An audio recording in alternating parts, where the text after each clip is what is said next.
Qué bendición llegar a sus hogares con otro programa de Aguas Profundas. Soy el pastor Frankie Rodríguez. Vamos a seguir trabajando el día de hoy el tema de rompiendo el poder de la iniquidad. La iniquidad es una maldición que se inserta precisamente en nuestro espíritu. Y es muy interesante ver cómo tantos cientos de cristianos viven vidas terribles, vidas que no muestran la manifestación de la gloria de Dios. Pero gracias a Dios que Dios en este tiempo está levantando ministerios por todas partes que están preocupados de ver el estado como vive el pueblo de Dios y están llevando libertad a los cautivos. La iniquidad entonces son maldiciones que se insertan vía generacional. Ya lo hemos hablado, vía de sus ancestros, vía de los padres espirituales, vía de los padres de la patria, iniquidad que se puede salpicar de otros, iniquidad de la tierra, iniquidad cultural. Y se inserta en medio de nuestro espíritu. Pero no es solamente esto, tendremos una prédica de los huesos, de cómo la iniquidad se inserta como un aceite en medio de los huesos. Así que la iniquidad no es solamente una maldición que se establece en el espíritu, sino que también es algo físico, es algo que está dentro del cuerpo. La iniquidad toca el espíritu, el alma y el cuerpo, y es como que la gente es un imán para ciertas situaciones, un imán. La pobreza los persigue, la desgracia los persigue, el robo los persigue, la enfermedad los persigue. Y Jesús vino para deshacer las obras del diablo. Cuando yo comienzo a investigar este tema profundo, comienzo a ver, Señor, también no es solamente orar, sino que tenemos que hacer algunas cosas físicas. Padre, ¿qué hacemos? En ningún texto de la Biblia encuentro que se le haya dado a alguien aceite para beberlo y que eso le sacara algún tipo de cosa que tuviera internamente. Pero sí veo que la iglesia del primer siglo celebró la cena del Señor. Así que el día de hoy vamos a estar tratando el tema de la Santa Cena de acuerdo a la luz de las Sagradas Escrituras. Vamos a mirar lo que dice la palabra de Dios y vamos a ver cómo la cena del Señor, que es un símbolo del cuerpo y de la sangre de Jesús en la tierra, pero en el espíritu es el mismo cuerpo y la sangre de Jesús. Al entrar a nuestro cuerpo, a nuestra alma, a nuestro espíritu, comienza a provocar una tremenda libertad de Dios para nuestras vidas. Este es un tema bien apasionante y yo sé que el Señor le va a ministrar en este día. Lo primero que quiero hablar sobre la cena del Señor es que la cena del Señor no es algo solamente que se celebró en el Antiguo Testamento, en el Nuevo Testamento, sino que también se celebró en el Antiguo Testamento. Ya miraremos esto a profundidad. Nosotros hemos tomado como que la cena se comenzó a celebrar desde antes, desde la muerte de Jesús, pero en la vida real ya Jesús había sido inmolado, porque Él es el Cordero inmolado desde antes de la fundación del mundo. Así que el primer principio es que la Santa Cena o la Cena del Señor no es algo del Nuevo Testamento, sino que es algo que abarca juntos testamentos. La segunda cosa es que la cena ha sido tomada por la iglesia tradicional y por la iglesia cristiana como un rito religioso. Y la cena no es un rito religioso. La cena es la vida de Jesús dentro del creyente. La cena es un acto físico que termina convirtiéndose en algo espiritual, que establece la vida de Cristo, el sacrificio de Cristo dentro del creyente. Así que no debe ser un rito o un ritual religioso. Lo tercero es que la cena no es para algún tipo de persona en particular.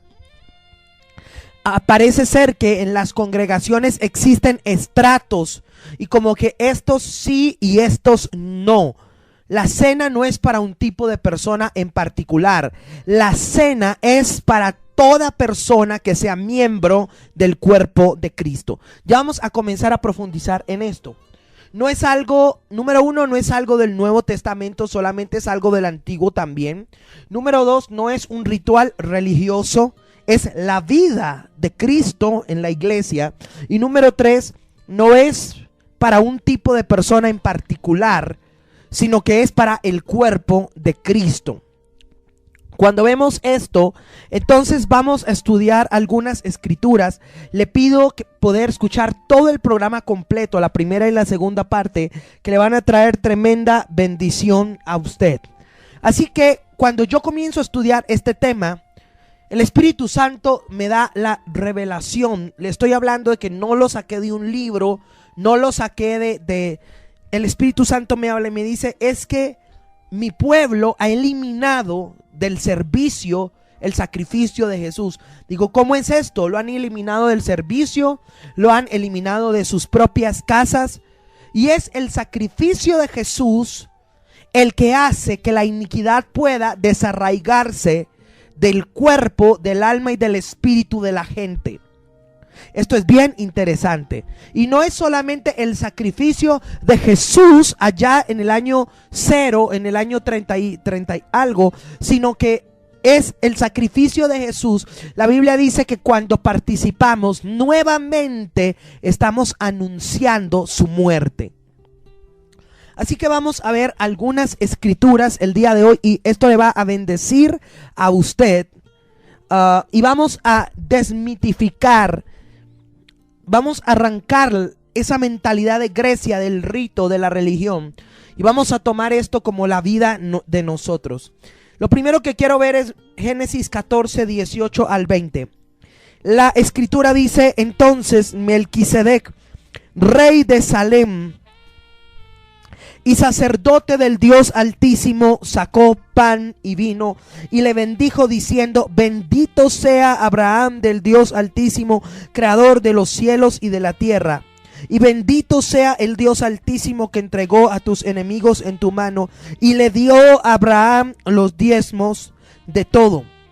Cuando nosotros estudiamos el tema de Melquisedec, que es el rey de Salem, el rey de paz, pareciera ser como que Melquisedec es una teofanía o una aparición de Jesucristo en el Antiguo Testamento.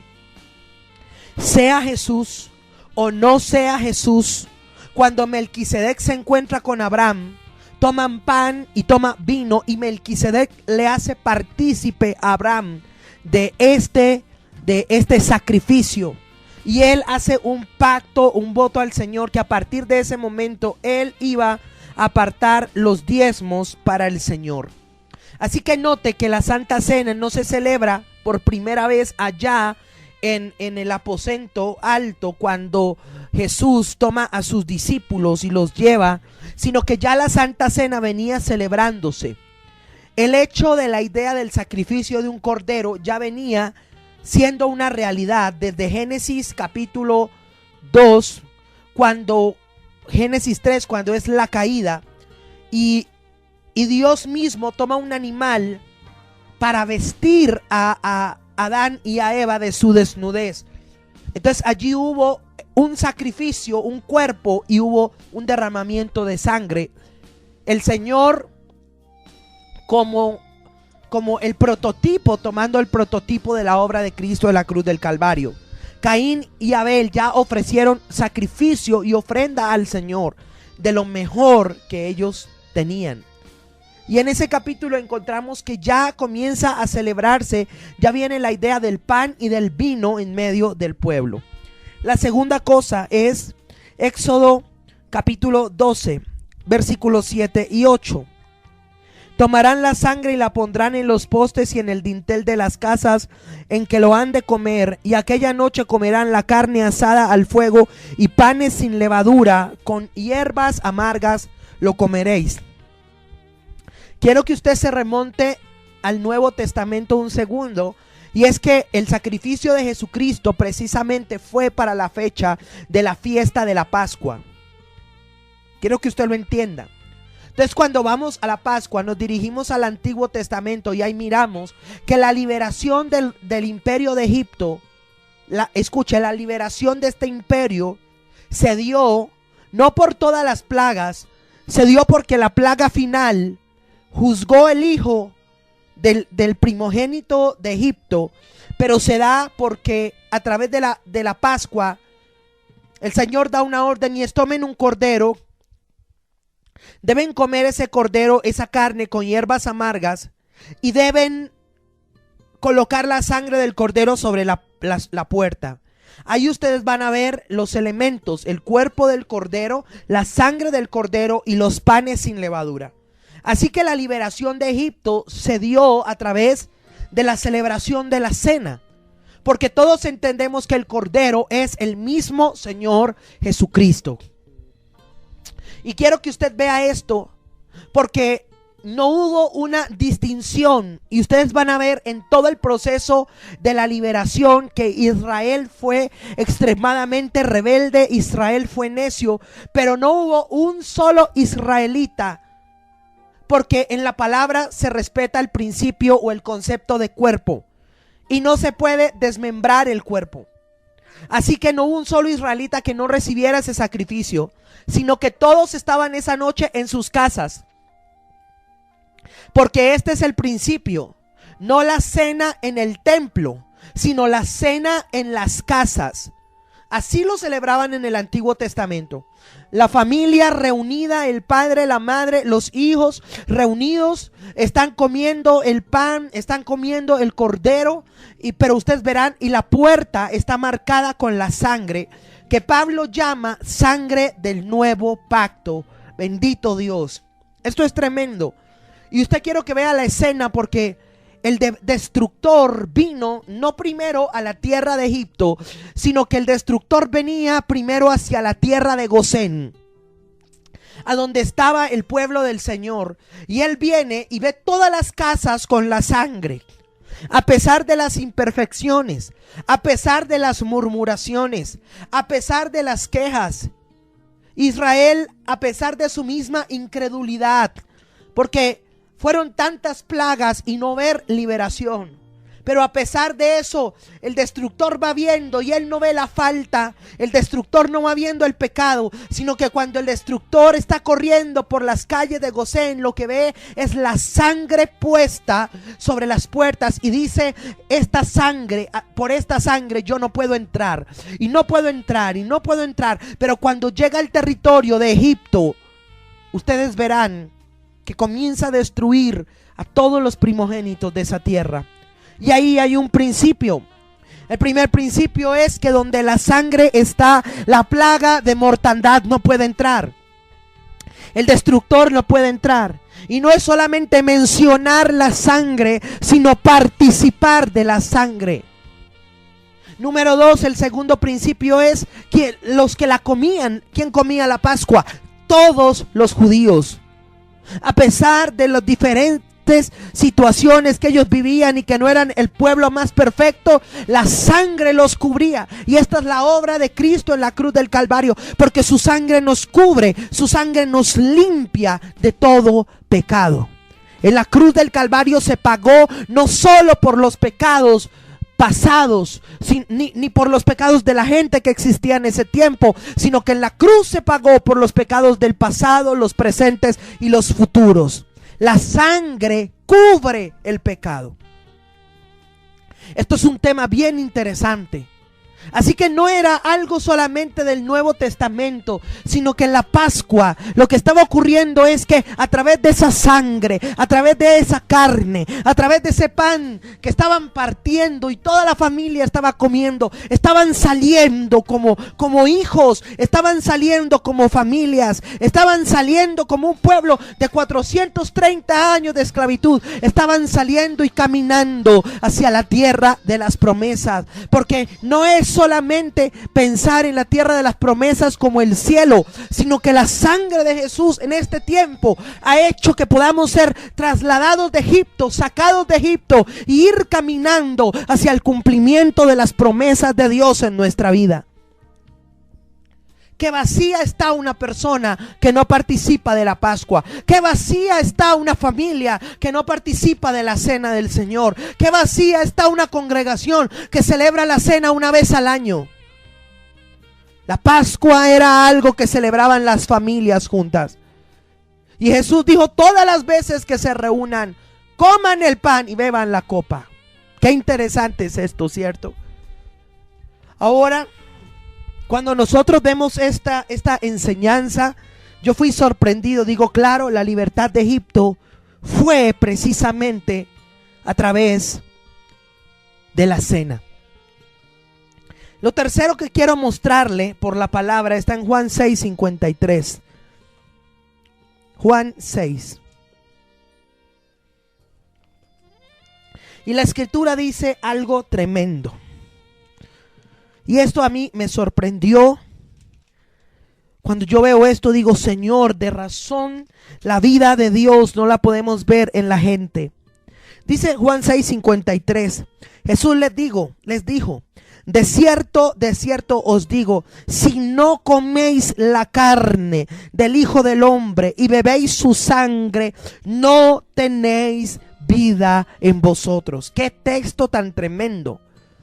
La teología habitual enseñó que comer la carne y beber la sangre es participar de los padecimientos. Pero yo no veo que acá se está hablando de participar de los padecimientos. Jesús dijo, no dijo cuando está participando con los discípulos la cena, él toma el pan y no dijo: este es un símbolo de mi cuerpo. Dijo: este es mi cuerpo. Estaba refiriéndose al pan. Este es mi cuerpo que por vosotros es partido. Cuando tomó la copa: esta es la nueva copa esta es la copa del nuevo pacto en mi sangre. No dijo: este es un símbolo del nuevo pacto. Este es el nuevo pacto. Así que no son padecimientos ni sufrimientos, sino que literalmente cuando estamos celebrando la cena del Señor, estamos comiendo su carne y bebiendo su sangre. Ahora, no es la doctrina de la transubstanciación. El pan sigue siendo pan, el vino sigue siendo vino, pero en el espíritu esto se convierte en la carne y en la sangre de Jesús, que termina dándole vida a usted mismo. Jesús lo dijo, no el pastor Frankie. Jesús dijo: de cierto os digo, si no coméis la carne del Hijo del Hombre y bebéis su sangre, no tenéis vida en vosotros. Pero no es solamente vida eterna, es vida física, es vida espiritual, es la vida del cuerpo de Jesús. Nosotros lo hemos experimentado y lo hemos hablado, hemos desmitificado aquello de que la Santa Cena solamente en el templo. La Biblia dice: y partían el pan en las casas. Imagínense que eran 3,000 personas, por lo menos eran 500 casas, y no estaban los apóstoles de casa en casa ministrando la cena, sino que el jefe de la familia reunía a la mamá, los papás, reunía a la mamá, los hijos, y se sentaban y decían: bueno, vamos a hacer nuestro altar familiar y ahora vamos a participar de la mesa y de la cena del Señor. El versículo 54 dice: el que come mi carne y bebe mi sangre tiene vida eterna, y yo le resucitaré en el día postrero. Porque mi carne es verdadera comida y mi sangre es verdadera bebida. El que come mi carne y bebe mi sangre, en mí permanece. Uy, tremendo. El que come mi carne y bebe mi sangre, en mí permanece. Lo voy a repetir otra vez. El que come mi carne y bebe mi sangre, en mí permanece, y yo en él. Fíjese que es la forma como se fusiona el cuerpo con Jesús. Al comer su carne y su sangre, dice la Biblia, permanecemos en él, pero él permanece dentro de nosotros. Tremendo. Entonces yo sí digo, de razón tanta gente se aparta. El secreto para romper esas maldiciones, Jesús lo pagó. Jesús pagó el precio. es su carne y su sangre. Y el que participa de su carne y su sangre puede permanecer en él y en el Señor, y el Señor en él se hace uno solo, viviendo una vida victoriosa sobre la tierra.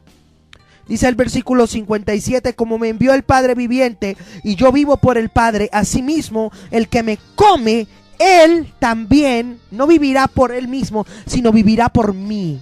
Fíjese que la verdadera vida en la tierra solamente se puede vivir a través de Cristo. Y la Biblia dice que vamos a poder vivir por Él si comemos su carne y bebemos su sangre. Evidentemente, esto tiene que ver con algo profético.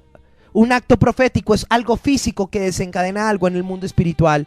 Al participar de la cena, al participar del pan, al participar del vino, sencillamente, aunque es algo físico, en el mundo espiritual esto está trayendo sanidad. En el mundo espiritual esto está trayendo liberación. En el mundo espiritual esto está rompiendo maldiciones. En el mundo espiritual está cambiando hasta su genética, mi hermano. Porque si es su sangre, usted tiene una sangre enferma, al participar de la sangre, su sangre comienza a cambiar. El ADN de Dios comienza a entrar a su cuerpo. La vida de Dios comienza a entrar a su cuerpo. Su cuerpo comienza a cambiar, su cuerpo comienza a resplandecer, su cuerpo comienza a ser otro. Jesús dijo: este es el pan que descendió del cielo, no como vuestros padres que comieron el maná y murieron. El que come de este pan vivirá eternamente. Yo quiero animarle a participar de la cena del Señor. Quiero animarle a escuchar la segunda parte de este programa y a comenzar a hacerlo en su casa, a comenzar a hacerlo con su familia, con sus hijos, a no maldecirlos, a no dedicar tanto tiempo a la televisión, sino que la Santa Cena, el sacrificio de Jesús, sea el centro de su vida, de su casa, de su familia, de su entrar y de su salir. ¿No les parece tremendo esto de la cena? Cuando yo comienzo a estudiar este tema de la cena, fui sorprendido por el Señor. Él termina diciendo que podemos comer su carne y beber su sangre. Quiero que mire conmigo el libro de Mateo capítulo 26 y allí vamos a encontrar algo más. Mateo capítulo 26. Y aquí tenemos algo más de revelación de Dios para nuestra vida. Mateo capítulo 26, versículo 26. La Sagrada Escritura dice así: y mientras comían, tomó Jesús el pan y lo bendijo y lo partió y le dijo a sus discípulos: tomad, comed, este es mi cuerpo. Mire que no dice este es un símbolo. Yo no sé por qué nosotros a todo le vemos símbolos en la Biblia. La Biblia dice lo que dice. Él está partiendo y dice: tomen, coman, esto es mi cuerpo. Y tomando la copa y habiendo dado gracias, diciendo: bebed de ella todos, porque esto es mi sangre del nuevo pacto, que por muchos es derramada para remisión de los pecados. Y os digo que desde ahora no beberé más de este fruto de la vid hasta el día en que lo beba de nuevo con vosotros en el reino de mi Padre. Este tema es muy interesante. Jesús toma a sus discípulos, Jesús toma a los 12. Mire que la cena se la participó a Pedro, que tenía un carácter terrible. Se la participó a Juan, que era una persona depresiva. Se la participó a Mateo y aún se la participó a Judas. Ahora entendemos que por haberla tomado indignamente, Satanás mismo entró en él. Pero quiero que entienda que es el cuerpo y la sangre. Jesús lo enseñó así. Y ahora es tan importante esta parte de la cena que yo comienzo a estudiar y encuentro que Pedro estuvo en la Santa Cena que Jesús ministró, pero el apóstol Pablo no. El apóstol Pablo no estuvo en la Santa Cena. Pero Pablo habla de la Santa Cena. Y escuche lo que dice en 1 Corintios 11:23. Porque yo recibí del Señor lo que también les he enseñado. No lo recibió de Pedro, no lo recibió de Juan, lo recibió del Señor. ¿Qué me indica? Que Pablo estaba predicando la palabra y hubo un momento donde Dios le tuvo que dar una experiencia. Dijo: Pablo, te voy a llevar al pasado. Pablo, te voy a llevar al momento cuando yo la celebré con mis discípulos. Y se devuelve en el tiempo, unos años atrás. Porque los profetas tienen esa habilidad. Los profetas pueden ver el pasado, pueden ver el presente, pueden ver el futuro. Pablo ve el pasado y está en la cena del Señor. Recuerden que es que en Dios no hay tiempo. En nuestro idioma hay tiempo, minutos, días, horas. Pero para Dios un año es como 1000 días y 1000 días como un año. Entonces Dios lo devuelve en el tiempo físico. Y él puede ver, wow, tremendo esto. Pablo ve cómo Jesús toma el pan, lo parte, se lo entrega a los discípulos. Y Pablo puede ver también cómo toman la copa y se la entrega a los discípulos. Y Pablo mismo dice en 1 Corintios 11:23: porque yo recibí del Señor lo que también les he enseñado, que el Señor Jesús, la noche que fue entregado, tomó el pan y habiendo dado gracias lo partió y dijo: tomad, comed, esto es mi cuerpo. No está diciendo o sea, su cuerpo físico, sino este pan que por vosotros es partido, haced esto en memoria de mí. Asimismo tomó también la copa después de haber cenado, diciendo: esta copa es el nuevo pacto en mi sangre. Haced esto todas las veces que la bebieres en memoria de mí. Así pues, todas las veces que comieres este pan y bebieres esta copa, la muerte del Señor anunciáis hasta que Él venga. Pablo, me llama mucho la atención que Pablo le está enseñando la Santa Cena, no a la iglesia de Éfeso, no a la iglesia de Colosenses, no a la iglesia de Filipos. Pablo le está enseñando la cena a la iglesia de los Corintios. Las cartas más largas son las cartas a los Corintios y son las cartas de más problemas en medio de la iglesia. Y Pablo les está diciendo que la única forma de que ellos vivan la vida de Jesús es que participen del cuerpo y de la sangre de Jesús. Es tremendo esto, ¿cierto? Quiero que miremos cómo se celebraba la cena o cuál era la costumbre a partir de la primera iglesia. Hechos 2, versículo 42. Miren lo que dice: así que los que recibieron su palabra fueron bautizados y se añadieron aquel día como 3000 personas. Y perseveraban, y ahí dice cómo lo hacían, en la doctrina de los apóstoles, la comunión unos con otros, el partimiento del pan y en las oraciones. No quiero decir que no se debe hacer en la iglesia, pero es que nosotros tenemos un concepto errado de iglesia. El concepto babilónico de iglesia es: vamos a la iglesia, o sea, al sitio donde se hace el culto. Pero es que en el primer siglo no era así. El primer siglo era en las casas. Era en las casas. Evidentemente, en el primer siglo era en la sinagoga. Se menciona el templo muy pocas veces en el Nuevo Testamento, porque la vida de los primeros creyentes era la vida en las mismas casas. ¿Y qué hacían en las casas? Perseveraban en la doctrina apostólica, en la comunión unos con otros, en el partimiento del pan y en las oraciones. Pienso que por esta razón la iglesia del primer siglo tenía tanto poder. La iglesia del primer siglo tenía tanta autoridad, porque en las mismas casas los celebraban. Y ahora quiero que mire conmigo el versículo 44. Todos los que habían creído estaban juntos y tenían en común todas las cosas, igual que la iglesia cristiana hoy en día. Vendían sus propiedades y sus bienes y lo repartían cada uno según la necesidad de cada uno.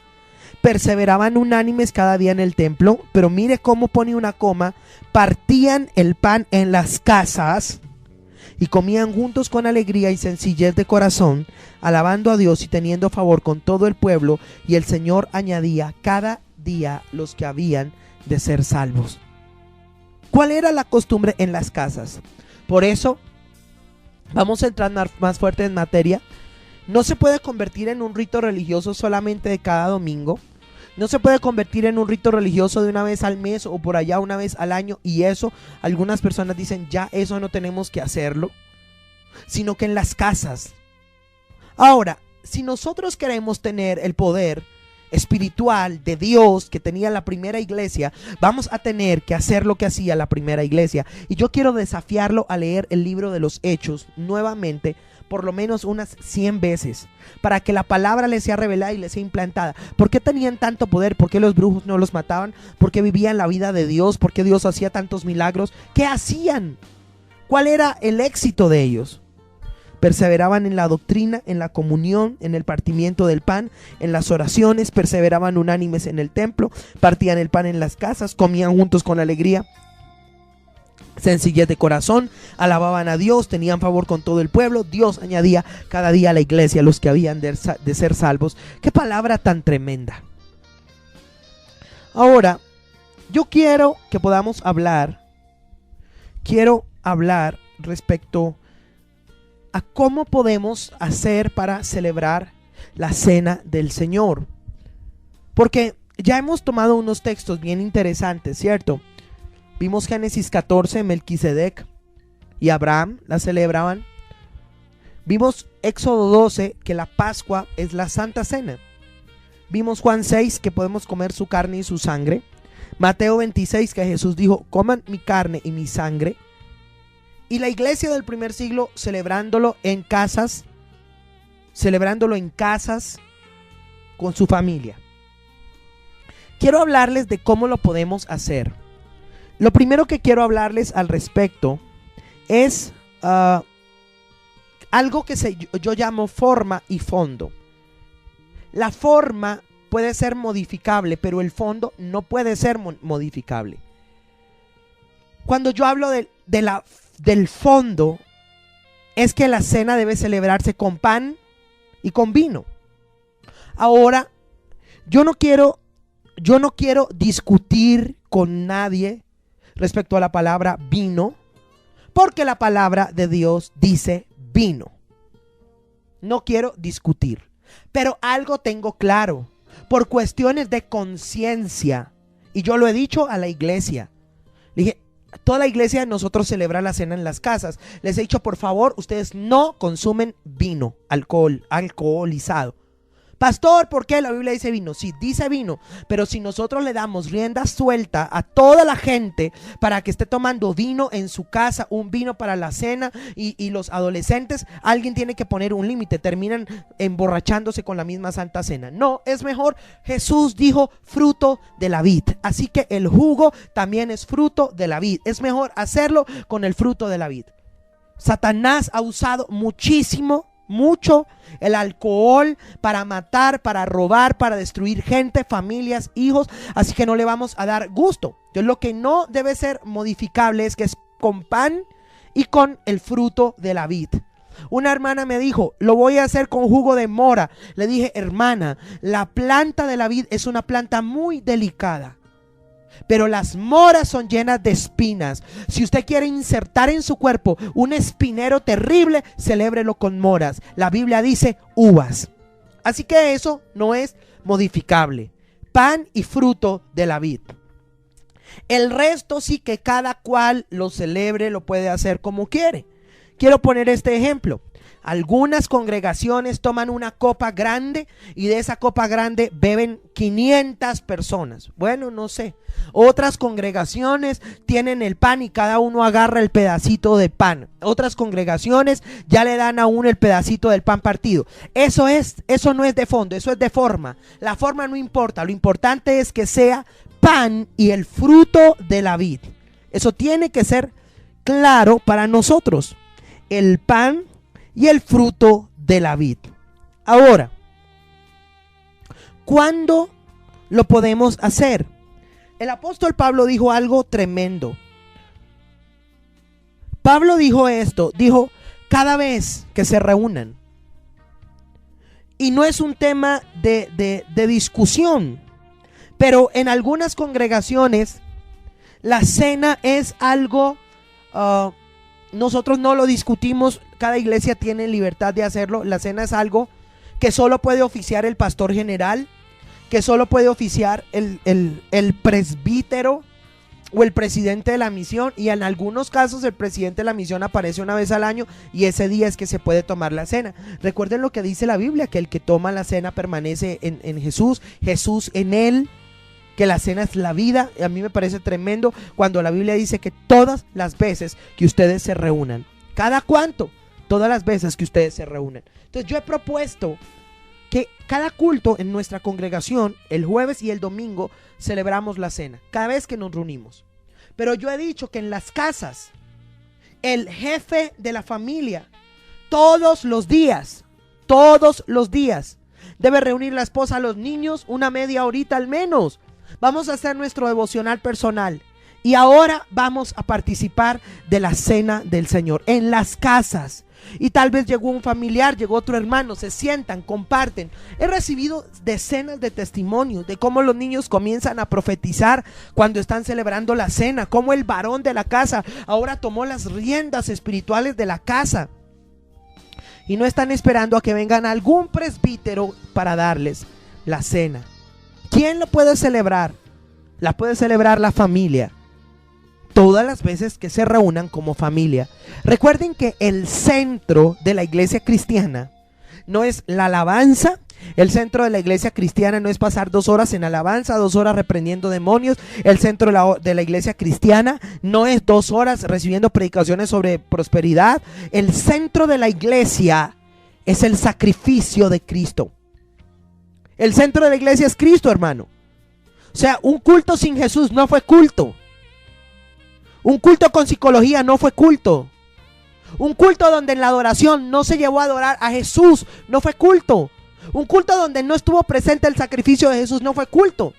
Ustedes verán, en toda la iglesia está el sacrificio de Cristo, no como un ritual religioso. Así que no importa la forma, lo importante es el fondo, pan y el fruto de la vid. La siguiente cosa es quién puede tomar la cena. Cuando yo veo esto, encontramos cientos de doctrinas, muchas doctrinas respecto a este tema. En algunas congregaciones la puede tomar toda la gente. En otras congregaciones solamente los hermanos bautizados.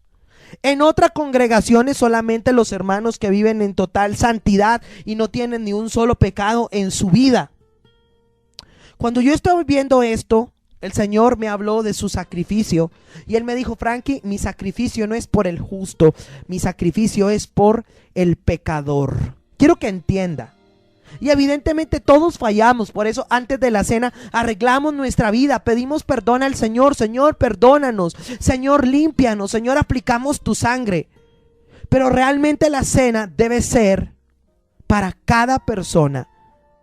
Ahora se respeta cada doctrina, cada iglesia, pero quiero que entienda que el sacrificio de Jesús es por el pecador. A mí me llama mucho la atención cómo no se le da la cena a toda la gente, pero sí se le recibe los diezmos a toda la gente. Aún la Biblia es clara respecto a este tema. Si no hacemos lo uno, no debiéramos hacer lo otro, ¿cierto? Muchos hermanos me dicen: pastor, los niños deben tomar la cena. ¿Por qué no? ¿Dónde hay un texto que diga que no? La Biblia dice que de los niños es el reino de los cielos. La palabra de Dios es clara. Muchos de ellos son más santos que todos nosotros. Muchos de ellos entienden más el sacrificio de Jesús. Y el Señor me habló que por eso es que muchos niños crecen y se apartan del Señor. Porque leímos en Juan que, la carne y la sangre produce vida. La sangre y la carne hace que permanezcamos en Él. Entonces todos esos niños jamás toman la cena porque ellos no, para ellos no. Ellos no pueden tomarla. No sé de dónde se saca realmente esta doctrina. Y cuando tienen 12, 13, 14 años ya no quieren estar en la iglesia. Y usted dice: ¿pero por qué, Señor? Porque no tenían la vida de Dios en ellos, porque ellos no permanecieron en el Señor no permaneció en ellos, porque el sacrificio de Jesucristo no es solamente para cantarlo, para invocarlo, sino el sacrificio de Jesús para insertarlo dentro de nuestro cuerpo a través de la cena del Señor. ¿Para quién es la cena? La cena es para el sacrificio de Jesús, es para el pecador. Es claro. Eso lo tenemos que tener en nuestra mente. La siguiente cosa es que debemos hacer antes de tomar la cena. El apóstol Pablo lo dice en 1 Corintios capítulo 11, para no terminar participando de la cena indignamente, que es precisamente con lo que voy a terminar este programa el día de hoy. El apóstol Pablo es extremadamente claro, dice, antes de eso examínense, antes de eso pidan perdón al Señor. Entonces no es que vamos a hacer lo que queramos y todo el mundo come la cena como si eso fuera cualquier cosa, no. Usted en su casa, su esposo, su hijo, dice, no, yo no tengo esposo, hijo, entonces usted solo todos los días, su jugo, su pan. Pero antes de eso, Señor, me examino, Señor, te he fallado, Señor, perdóname, Señor, tu sangre está sobre mi pecado, Señor, tú perdonaste mis pecados, Padre, en la cruz del Calvario. Se examina y se pide perdón al Señor antes de tomar la cena. En el libro de 1 Corintios 11, 27, quiero hablar un momento sobre qué es tomar la cena indignamente, porque tomar la cena indignamente es algo interesante. Jesús, la Biblia dice, el que tome la cena indignamente, juicio come y bebe para sí. Cuando yo comienzo a mirar eso en ese capítulo, no encuentro ningún pecado del cual se hable indignamente, sino estar divididos entre los propios hermanos. El apóstol Pablo es claro diciendo, escucho que hay entre ustedes divisiones, pleitos, celos, y lo creo. ¿Qué dice la Biblia? La Biblia dice que si tú no perdonas, tu Padre que está en los cielos tampoco te perdona. La Biblia dice que el que come el pan indignamente, juicio, come y bebe para sí. ¿Y qué es? Estar enojado, estar lleno de rabia contra su hermano, contra su esposo, contra su esposa. Por eso antes, dice Pablo, antes de tomarla tenemos que esperarnos, tenemos que perdonarnos, tenemos que reconciliarnos. Yo veo que el Señor le dio la cena a todo el mundo, pero el único que la comió y entró Satanás en él fue Judas. ¿Por qué? Porque tenía su corazón resentido, su corazón estaba ya vendiendo a su maestro. Y muchas de las personas que hoy están enfermas y están debilitadas se debe que han tomado la cena indignamente, llenando su corazón de rencor, llenando su corazón de odio hacia sus hermanos, aún hacia su pastor, sus mismos hermanos en Cristo. Es el único caso de la Biblia donde Satanás mismo entró en una persona. Dice la Biblia, y Satanás entró en Judas después de haber comido el pan.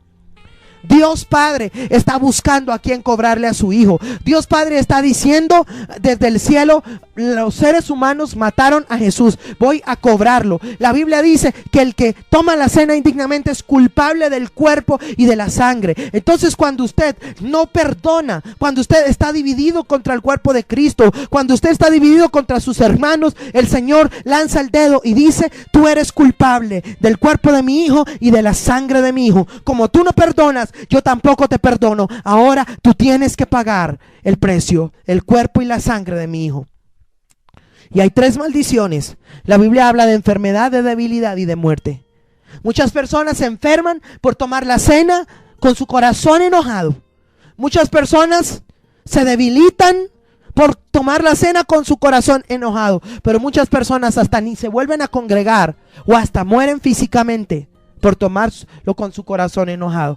¿Cuál es el pecado del cual la Biblia llama indigno? El pecado que el Padre cobra, el cuerpo y la sangre de Jesús. Estar dividido, estar enojado. La Biblia dice que si no perdonamos, Él tampoco nos perdona. Y hoy más que nunca tenemos que entender que la cena es la libertad de nosotros. La cena es el perdón. Él perdonó. Tú habías pecado. Y quiero que entiendas esto. Él no solo perdonó tus pecados pasados, Él ya perdonó tus pecados futuros. Ya los perdonó. Él perdonó el pecado en la cruz, todos los pecados. Pero para que esa obra se active en nosotros, también tenemos que perdonar al tomar la cena. Qué programa tan tremendo. Así que la cena se convierte en un arma poderosa contra el reino de las tinieblas. La cena se convierte en algo físico que está entrando en nuestro cuerpo, pero que está trayendo la vida de Dios. Las consecuencias entonces de tomar la cena indignamente es enfermedad, debilidad y muerte. Pero Abraham recibió bendición. Dice que apartó los diezmos por tomar la cena. O sea que también al tomar la cena se activa bendición financiera sobre nosotros. Quiero hablarles de 4 cosas, 4 maldiciones, mejor, 4 bendiciones de tomar la cena. Número 1, la primera bendición es sanidad, porque la cruz se pagó por nuestra sanidad. Así que al comer el cuerpo, que son sus llagas, y la sangre, eso comienza a distribuirse por nuestro cuerpo y a sacar toda enfermedad. Por eso es muy bueno hacerla todos los días. Una persona enferma de cáncer, hay que ministrarla todos los días con la cena del Señor. Es una irradiación de ADN de Jesús. 1, sanidad. Fortaleza. La gente que participa de la cena recibe fortaleza. La gente que participa de la cena recibe vida. Pero la gente que participa de la cena, Dios comienza a activar sus finanzas. En la cruz del Calvario, y voy a dar una prédica tremenda que se llama La Revelación de la Cruz, celebrando el año de ministerio radial de la congregación. Esas son las bendiciones, porque es el ADN de Jesús en nuestro cuerpo, sanándolo, fortaleciendo, vivificándolo y prosperándolo. ¿Quién puede ministrar la cena entonces? Alguien en autoridad. No es algo exclusivo solamente para el pastor, para el ministro, para el cura, sino que el papá lo puede hacer. Los hijos, el hijo mayor lo puede hacer. Reunirse en la casa, la familia. Decir, vamos a cortar estas maldiciones, vamos a pedir al Señor que el cuerpo de Jesús y la sangre de Jesús entre a nuestra vida. Quiero retarlo a que haga 21 días celebrando la Santa Cena con su familia, adorando, orando y tomándola, porque es la vida de Jesús en nosotros, es el ADN en nuestra vida. He recibido cientos de testimonios después de haber predicado esto en la congregación, pero ¿saben? Alguien me contó que se había sentido muy enferma y que había bajado mucho de peso, y yo le dije, eso es hechicería. Pastor, libéreme. Le dije, mire hermana, vamos a orar, pero hay cosas de hechicería que ya se han insertado en el cuerpo de la persona, que si no logramos sacarlas del cuerpo, van a matar a la persona. Como cuando le dan tierra de cementerio, raspaduras de sapo, bueno, todas las porquerías que saben hacer los hechiceros. Y le dije, quiero ponerte la tarea de celebrar la cena todos los días 3 veces al día. Lo vas a hacer, el pan, el fruto de la vid, lo vas a hacer y lo vas a comer. Y vas a declarar que la Santa Cena, que la cena del Señor, el sacrificio de Jesús y la sangre de Jesús está por encima del poder de cualquier brujo, cualquier hechicero, cualquier tierra de cementerio, cualquier porquería del diablo. Y esta mujer, al principio un poco incrédula, luego comienza a celebrar la cena. ¡Qué sorpresa! A los 8 días yo veo que ya estaba más bonita, más gordita. Dice, pastor, mi salud ha comenzado a mejorar. Bendito sea Dios. La salud comenzó a mejorar y después de los 21 días el cuerpo había sido restablecido en sanidad totalmente. La historia cuenta, eso lo pueden encontrar en el libro Los Generales de Dios, que un hombre llamado John G. Lake celebraba cruzadas en sitios donde había muchos enfermos, donde había peste bubónica, ébola, SIDA, pero jamás se infectó de nada y era fuerte como un roble. Y un científico quiso investigar por qué él no se enfermaba, y la historia dice que le tomaron una muestra de sangre y la pusieron en un microscopio y ellos veían como que de la sangre salía luz. Y el médico decía, jamás he visto esto. Y aplicaban el virus de la enfermedad a la sangre de John G. Lake y la enfermedad comenzaba a destruirlo, a hacerlo hervir hasta que lo mataba. Y cuando le dijeron, Señor, ¿usted por qué no se muere? Señor, ¿usted de qué se alimenta? Señor, ¿qué es lo que usted hace? Y él dijo, les voy a dar el secreto. El secreto es que yo celebro la Santa Cena todos los días. ¿Qué dice la Biblia? Que el que celebra la cena permanece en Jesús y Jesús en él. Que el que celebra la cena tiene la vida de Dios en él. ¿Cuándo encuentran ustedes a Jesús enfermo de gripa, de peste, de cualquier cosa? Nunca. Él es el Cordero, Él es el pan, Él es el vino. Señor, y queremos pedirte que a través de esta poderosa revelación traigas vida a tantas personas que nos están escuchando. Permite, Señor, que podamos romper todo esquema religioso y establecer tu reino en tanta gente que está enferma, que está muriéndose, que está en debilidades, Señor. Permite que hoy esto haya sido respuesta. Tal vez alguien que está muriéndose de cáncer va a comenzar a hacer esto y el cáncer va a desaparecer para siempre. Toda persona enferma, llévala a participar de tu sacrificio en el nombre de Jesús. Amén.